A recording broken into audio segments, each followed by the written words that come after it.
Hosting and bandwidth provided by the Blue Box Group. Check them out at bluebox.net. This episode is sponsored by Component One, makers of Widgmo. If you need stunning UI elements or awesome graphs and charts, then go to widgmo.com and check them out.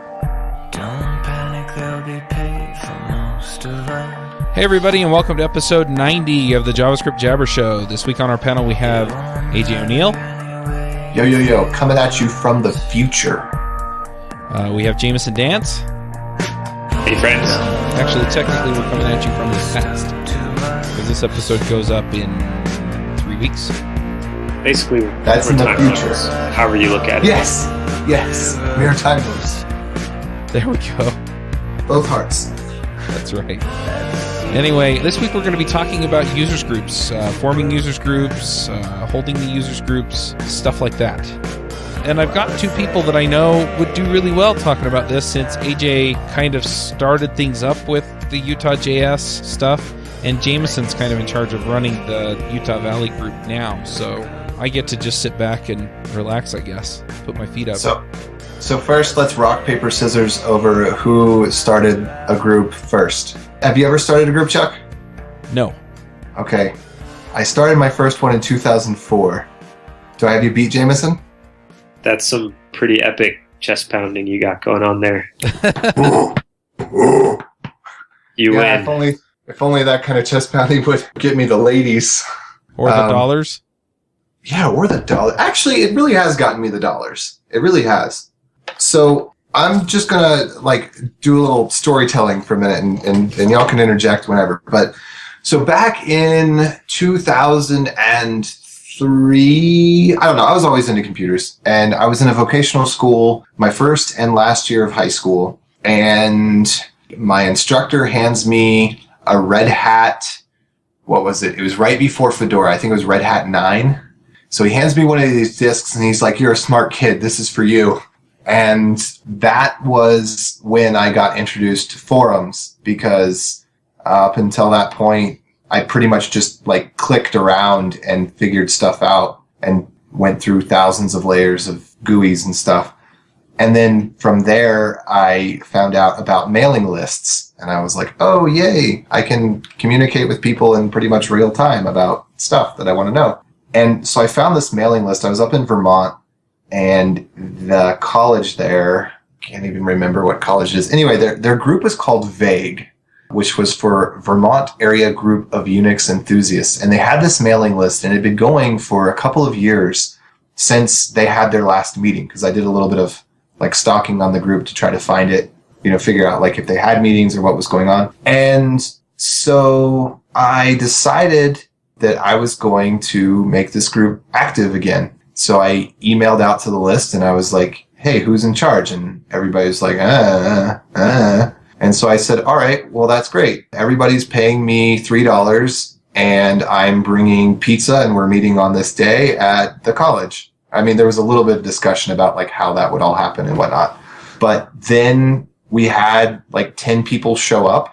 And so, it was fairly small, but we talked about what we wanted as a group, what we wanted to learn, and some goals that we had, and wrote them down. And then we emailed it out on the list, and we said, hey, we're going to meet, and this is what we do.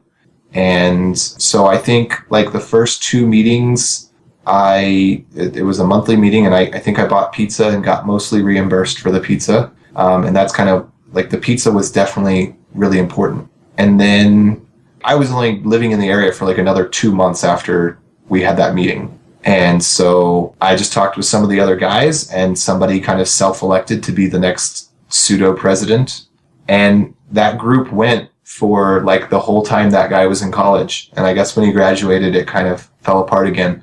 I don't, every once in a while I check and see if they're still having meetings, and they haven't had one in a year or two, I think. It was really cool. So from that experience, what I learned was to start a user group, you need an email list that people can find, and you need pizza. And that's pretty much it. Yeah, that's one thing that I've heard too. I've talked to a few people who, they're in smaller communities even, and all they really needed was a place to get together and food, and people would show up. Yeah. And with Utah JS, I started UJSUG because I'm old school, because I'm from the era when they weren't called meetups, they were called user groups. So I started up the mailing list, and then Kip had this private thing that was just going on at, I guess it was called Corda, and now it's called Domo. But they just met as a bunch of work buddies, and they called theirs Utah JS. And then we both started it like the same month. I think we had our first meetings the same month. And then we found out about each other like 2 months later, and then started to combine forces. And I renamed my mailing list, and he set up because the problem was the company that was hosting, right after the first meeting, they couldn't host anymore because there was some organizational changes, and the person that was allowing us to meet there decided not to work there anymore. And then the people that were left over weren't as interested in the group. And so it was perfect timing that we kind of, had similar interests going on at the same time, and then meshed together. And all the communication over the mailing list really helps build the group, because people search for stuff. We have people that joined Utah JS from like Argentina and Russia, not because they actually intend on coming to the meetings, but because they're searching for JavaScript stuff, and we have so much content going back and forth that we show up in the searches, and then they're like, oh wow, like I'm going to join this group and participate even though I'm 1,000 miles away, because it's valuable. Yeah, it's interesting. I want to kind of dissect some of the stuff that you're talking about here. So the mailing list is a huge deal just because it's the medium where you let people know about meetings, you have discussions, you build relationships. There's a lot that goes on there. You troll. Yeah, you do that too. Jameson, you've been the one that's been kind of booking and announcing the more recent JavaScript meetups in Utah County. How much do you use the list as far as actually finding people to present? Do you do that at the meetings, or do you do that on the list? Usually it's both. I'll ask, and sometimes I get 1 or 2 people at the meetups after they're over, but it's never been completely filled as soon as the meetup is over. I always have to ask, and that's fine. Sometimes you reach a different crowd of people on the mailing list versus who comes to the meetup. Another way to reach a different crowd is on IRC. I think most local users groups have an IRC channel, and it's weird because the Utah JS IRC channel there's not a lot of overlap between the mailing list and the IRC channel. There's definitely different ways to reach different people, so it's kind of need to use them all to make sure you talk to everybody. I didn't even realize we had an IRC channel. Oh, well, you can join. You can all join. It's just pound Utah JS on Freenode. Very nice. There's usually about 30 people in it, so it's not huge. And the activity is very spiky. Like some days there'll be tons of activity, some days nobody says anything. So It's fun because it's a little more real time, to use some sweet buzzwords, than the mailing list. So I don't know. One other question I have regarding setting up these users group meetings. First off, do you want to just talk about what you do to get it together? Yeah, so the most important thing is to be consistent. Consistency in everything is the easiest way to make sure more people come. Nothing makes people leave like not having consistent announcements or a consistent meeting place or a consistent meeting time. So we just picked a day. It's the same day every month, same spot every month. And then I still send out like 4 or 5 reminders every month.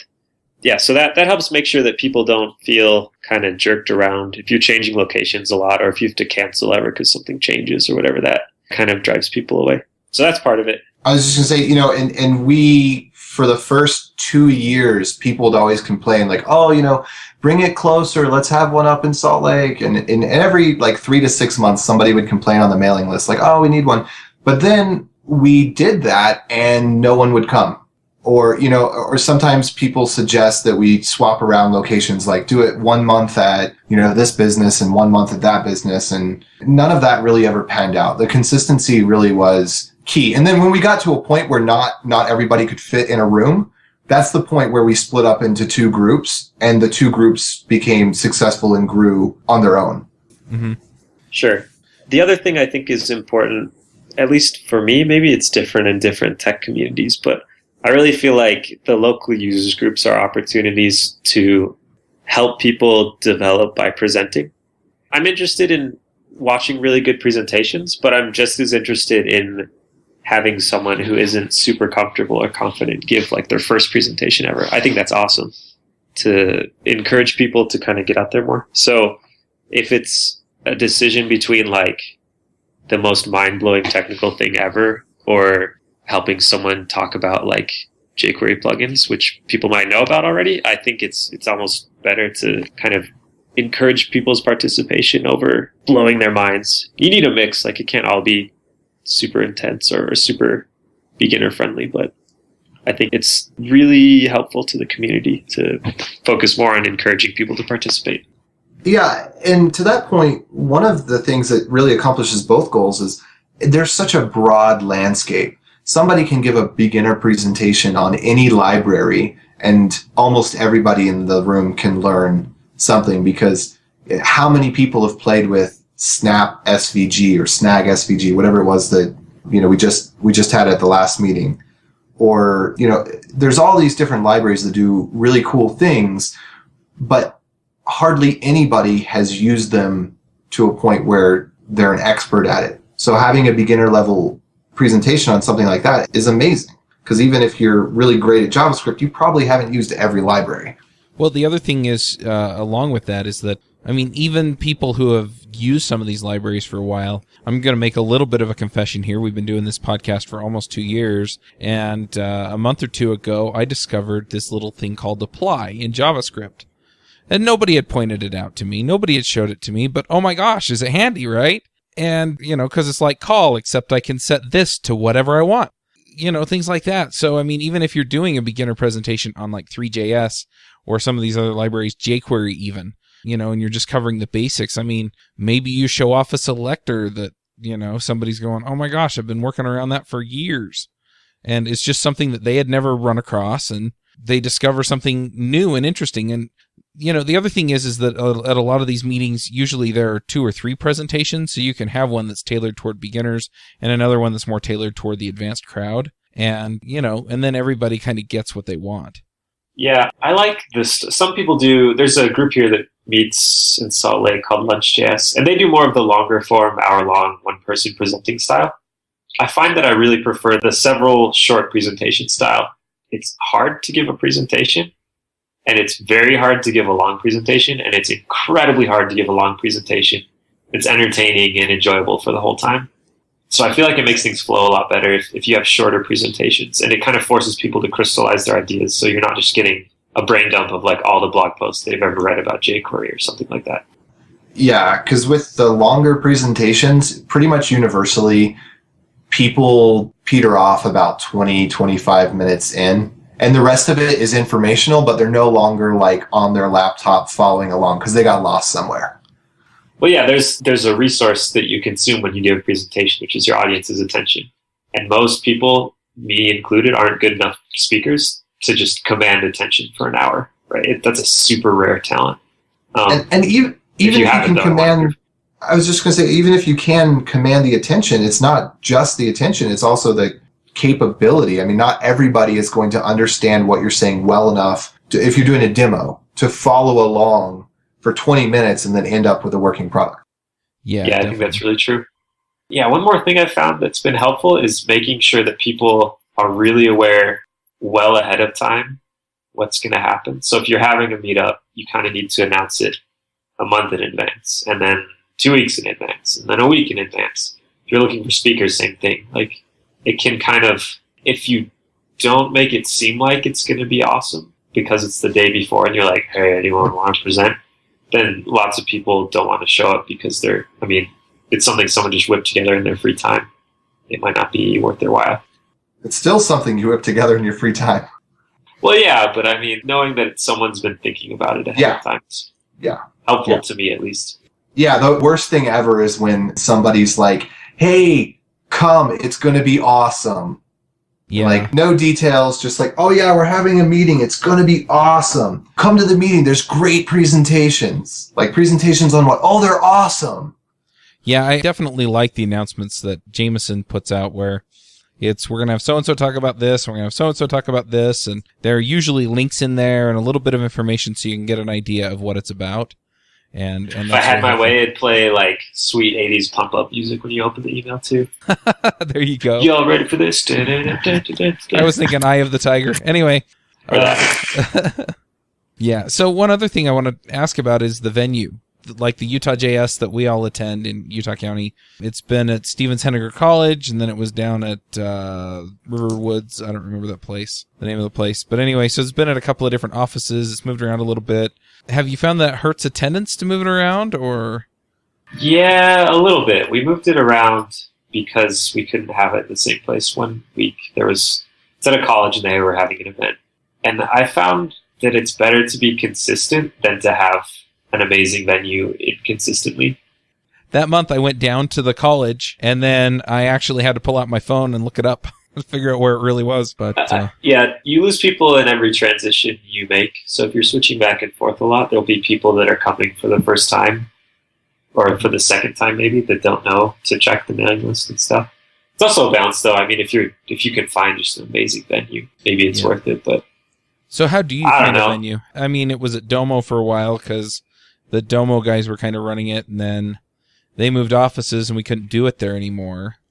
I think it's almost always just a friend of a friend. I think somebody knew somebody at the college and they were willing to do it. And it's definitely a beneficial thing for a company to host a meetup in their space, right? Like, even if they're not providing food or any other sponsorship, just to have people in there. I think lots of people want to do it. So you just kind of ask around. Somebody will know somebody that has space and someone will want to host it. I haven't found that to be a big problem, really.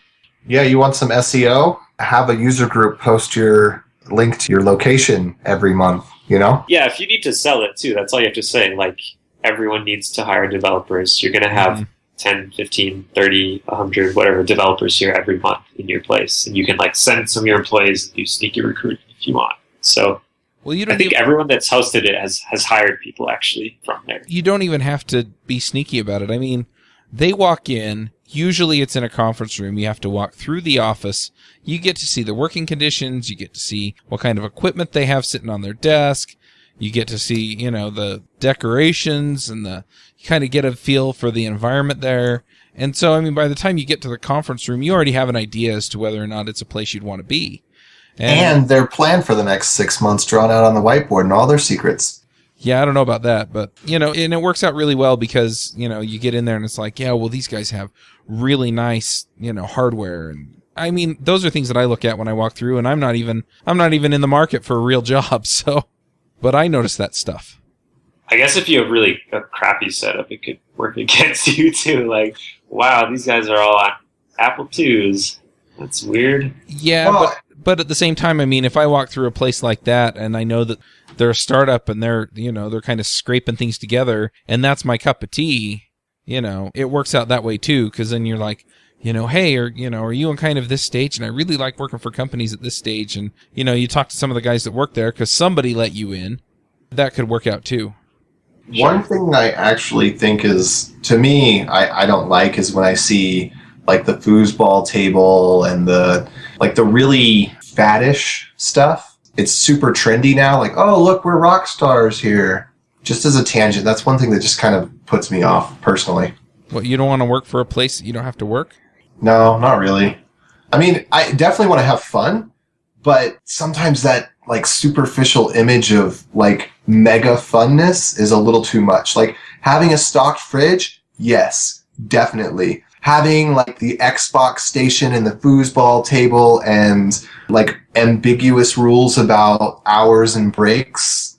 I don't know. I worked for a company out here in Utah, and they had like GarageBand and a bunch of other, you know, fun stuff around the office. And I mean, everybody knew who would slack off and who wouldn't. But a lot of times, you know, we'd all go back there and play a couple of rounds of GarageBand and stuff. And it was a good way to build company camaraderie. So I can see it both ways. And really what it boils down to is, like I said, you go in and you can figure out whether or not it's a place you want to be at. But I like some of the ideas of like these places that you can go in and they have like a gym, you know, with showers, stuff like that. So it's like, oh, I need to just, you know, get away from this problem for a little while. So you go and you run for an hour and then come back to the problem or things like that. And that you can just do that. You know, you can bike into work. You can be all sweaty when you walk in, have a shower, go get to work, you know, no big deal.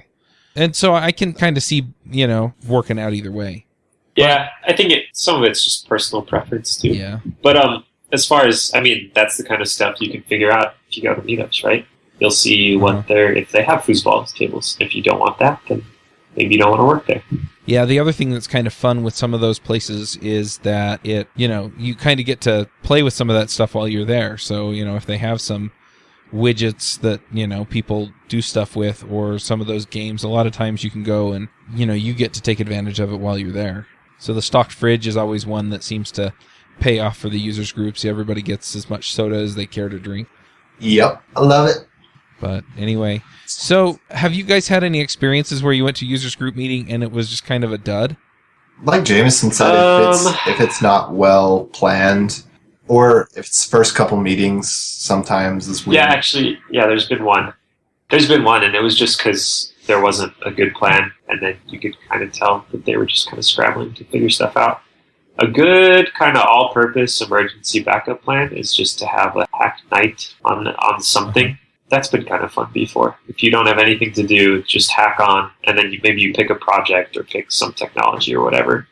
Because there's always people that might know enough about it to kind of guide other people about it, and then you're going to make cool stuff. That way you don't need any preparation, but you also don't just kind of sit there and goof off. But that can backfire too sometimes. But it's better than having terrible last-minute presentations. Yep. One thing that we haven't really done with Utah JS that would kind of be cool to try is like a shop talk night. That'd be kind of cool. What do you mean? Just to get into smaller groups of 3 or 4 or 5 people and just talk about whatever comes up. Like somebody's going to be the Angular expert, and somebody's going to be the Node expert, and somebody's going to be the Mongo expert.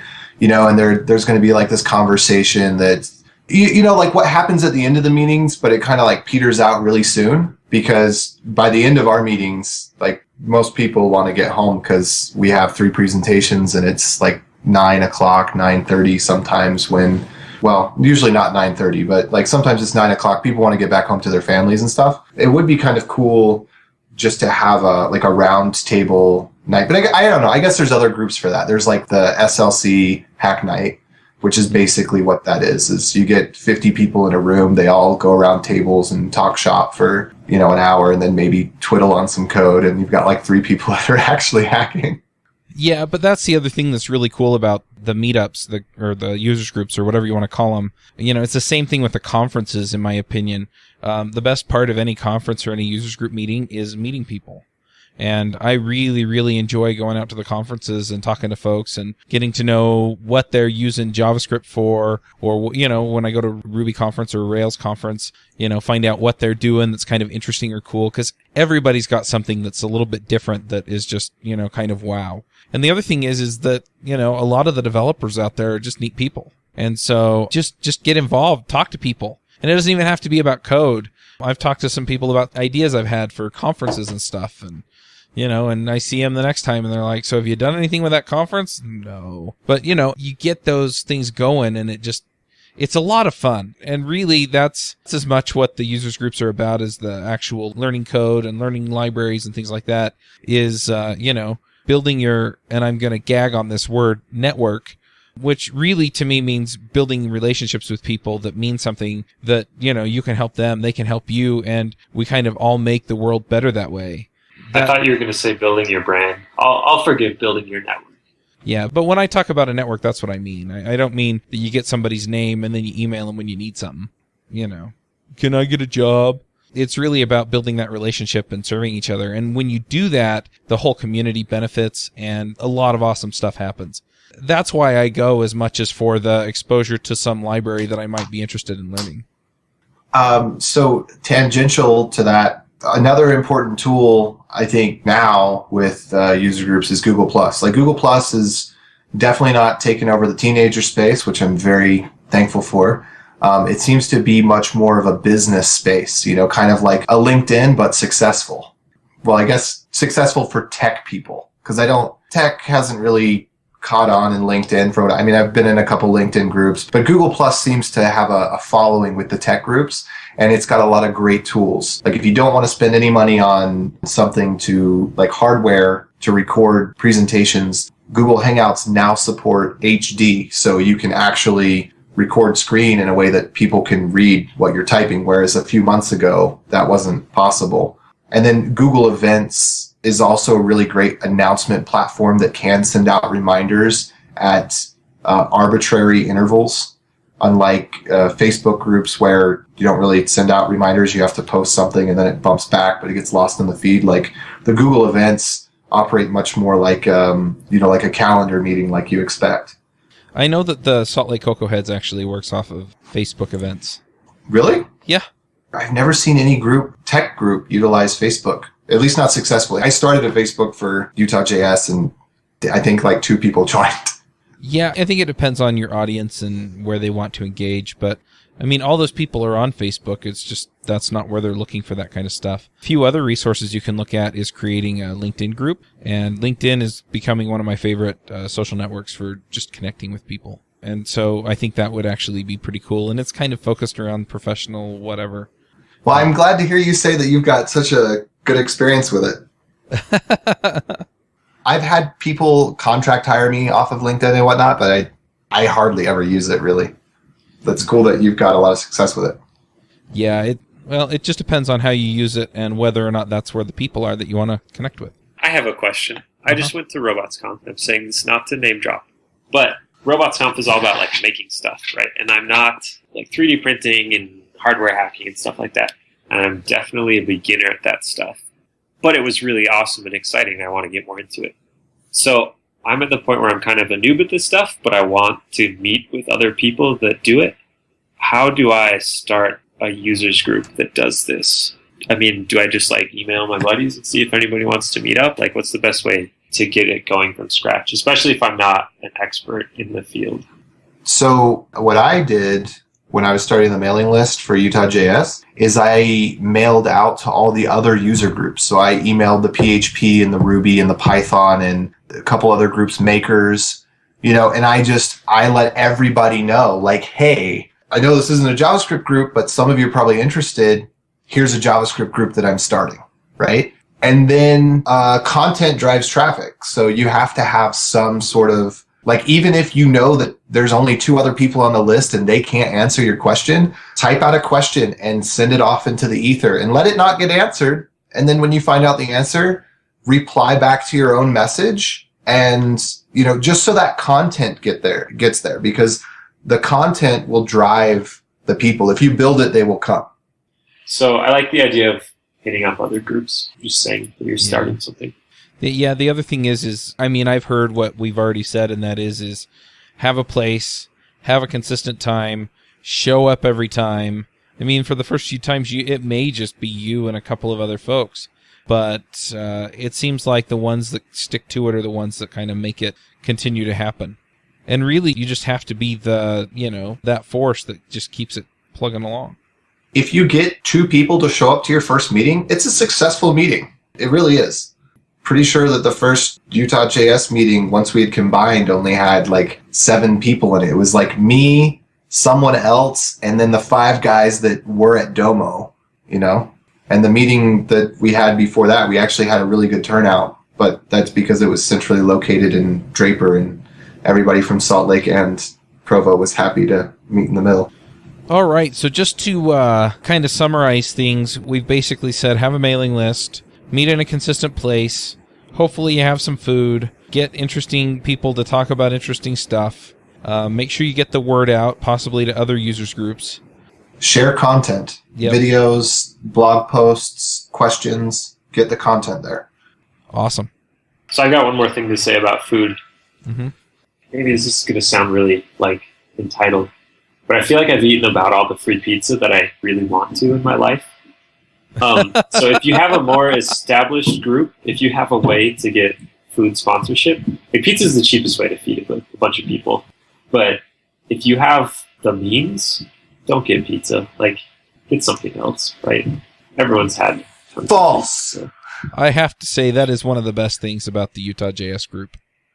Yeah. Is like we've had wings, we've had sandwiches, we have pizza on occasion. I prefer pizza every time. Actually, one of the sandwiches was really good. Maybe I'll get a little slice for you, AJ, next time. Oh, you warmed my heart. I like variety. Yeah. Sometimes it can be more expensive, and if that's the case, if it's too expensive, then yeah, pizza's amazing. And also, for people that don't have a sponsorship for food, you can get people to contribute like $2 or $3. They just got to know ahead of time. And especially now with Venmo, I mean, super easy. Super easy. And when people know that you're sticking out, they want to pay you back. I mean, nobody wants to rip you off. So if you say like, hey, I personally bought this pizza, if everybody that comes can contribute, like, oh, we're 8 people, so if you can pay $2.50 each, people do it. Do carry change, though, in those situations. If you are serious about getting people to pay you, it would be helpful to have a handful of ones. So the deal that I've seen usually work out with most of the corporate sponsorships is best case scenario, they pay for the pizza and somebody says, company such and such paid for the pizza, and that's it, go tell them thanks, and so everybody thanks them afterward. And if they're recruiting or whatever, fine, the people who are interested will talk to them and the people who aren't won't. The worst I've seen is where they basically come in and they're like, okay, we're going to give you 3 minutes, which I can sit through 3 minutes for you to pay for my pizza or my sandwiches or whatever. And I'm totally fine with that too. You just do it right at the beginning and, it just works out. But yeah, that's kind of my take. I have seen it where, some recruiter has paid for the meal and then thinks that he can kind of monopolize the meeting, and that just makes everybody angry. So. Yeah, that's the problem, is if it gets to the point where the company thinks that the group is part of their company. Yeah, if you're direct, though, with them and just say, here's the deal, you sponsor it, we'll recognize you for it, or, we'll give you a couple of minutes to, pitch the guys on your product or on your, come work for us or whatever, nobody's going to care. But at the same time, you should also be willing, to kind of signal them at the back, from the back of the room, hey, we're done, your time's up, and if you have to cut them off, then do it. And the thing is everybody will appreciate that. And I mean, if you lose a sponsor, that kind of sucks, but what you're really after is for those interactions and the code conversations and stuff like that. So if you wind up not having food 1 month, then tough. That's my opinion. Hear, hear. All right. Well, it sounds like we're pretty much out of ideas. If you have ideas, go ahead and post them in the comments at javascriptjabber.com. And oh yeah, that's a great idea. I'd love to hear from people that have done this for a long time and have maybe done some different things. Yep. That'd be cool. So somebody who started their first one before 2004. So let's go ahead and do the picks. I can't hear myself think from the thumping on your chest. Can you hear it? All right, Jameson, what are your picks? So my pick is going to be your local makerspace. There was a talk at RobotsConf about starting or joining up with a local group of makers. There's one in Salt Lake City. There's thousands all over the world, so there's probably one by where you are. And they usually have meetups, and they also usually have cool equipment that can be a little bit expensive, like 3D printers or laser cutters or stuff like that.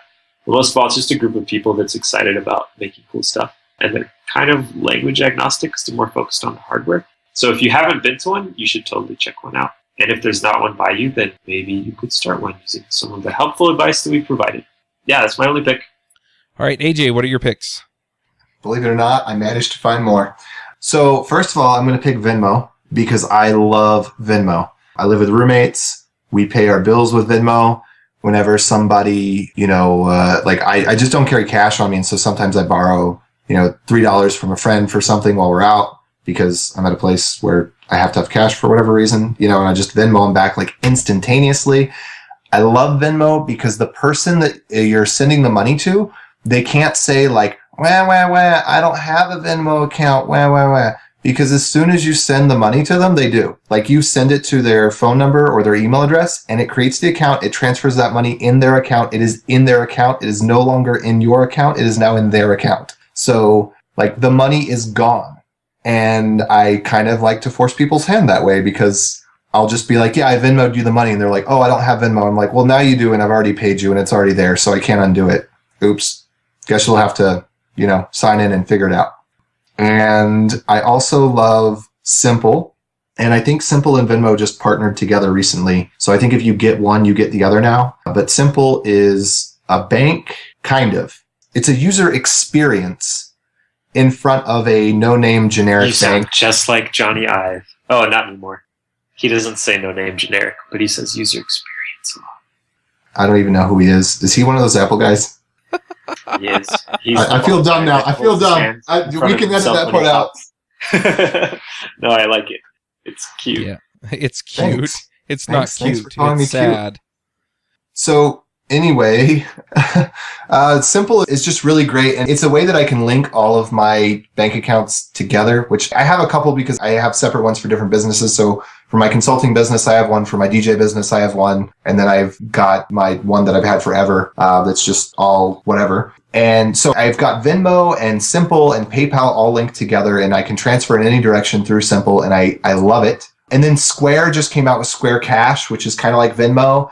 And if the rumors are true, which maybe I'm just starting a rumor, but I'm getting a hunch from something Jamoon said. I think it was Jamoon. He tweeted me on Twitter and said something about his work at PayPal. And so I think that they're coming out with something like that as well.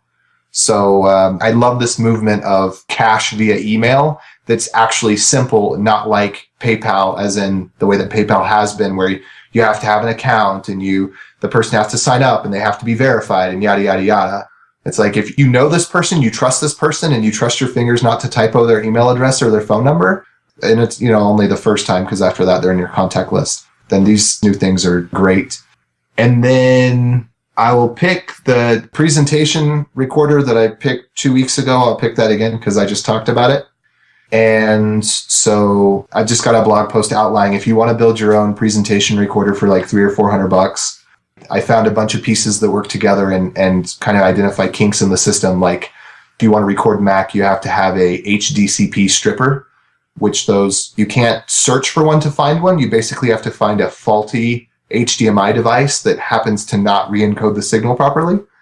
And by not re-encode it properly, I mean leaves out the copyright protection.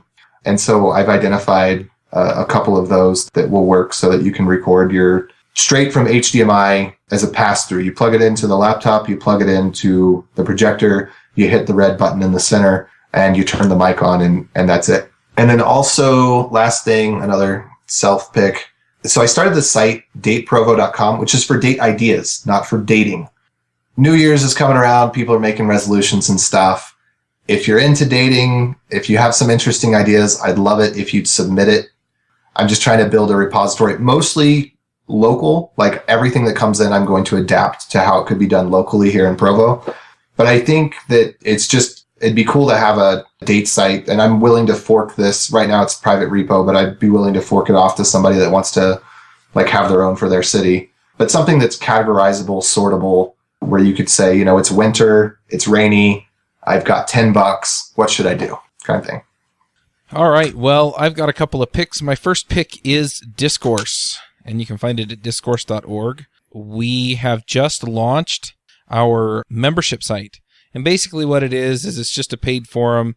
And really, we're just asking enough to keep the trolls out. So it's like $10 a year is the lowest payment setting. And then you can go $5 a month, $10 a month, and $50 a month, I think. And any of those will get you access. But it's just a place where we can have discussions. You can have discussions with our guests. All of our past guests will be in there, and we'll just have these conversations about JavaScript and awesome stuff. So if you're looking for a great place to have these discussions, then by all means, go to javascriptjabber.com.